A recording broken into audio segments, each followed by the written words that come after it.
La VO2 max, est-ce que c'est la seule valeur importante? Historiquement, on s'est aperçu après que la VO2 max, elle était la conséquence de tout un ensemble de choses.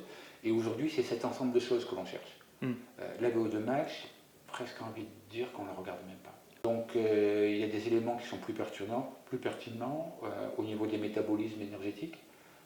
La part des sucres, la part des graisses, l'équilibre entre sucre et les graisses, leur participation, à quel moment un substrat est remplacé par l'autre, quelle est l'économie énergétique, justement, économie énergétique et ensuite économie de sucre, qui est encore autre chose, selon les niveaux d'effort.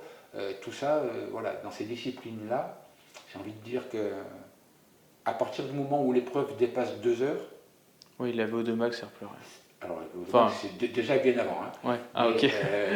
À partir du moment où on a une épreuve qui dépasse 2 heures, c'est vraiment les facteurs métaboliques, sur le plan énergétique, sur le plan de l'acidité, sur le plan des statuts inflammatoires, enfin ce genre de choses, qui deviennent des éléments. D'ailleurs, si tu prends aujourd'hui un athlète qui a une VO2 qui va flirter avec les 90, et que tu le mets sur une épreuve qui va durer 7 à 8 heures, c'est pas sûr qu'il soit. Avec des adversaires qui ont des VO2 inférieurs, c'est pas sûr il y a des grandes chances pour que ce soit les adversaires qui soient devant lui. Ouais. Donc c'est pas pour un sport d'endurance, c'est pas le facteur le plus important, c'est vraiment tout ce qu'il y a autour.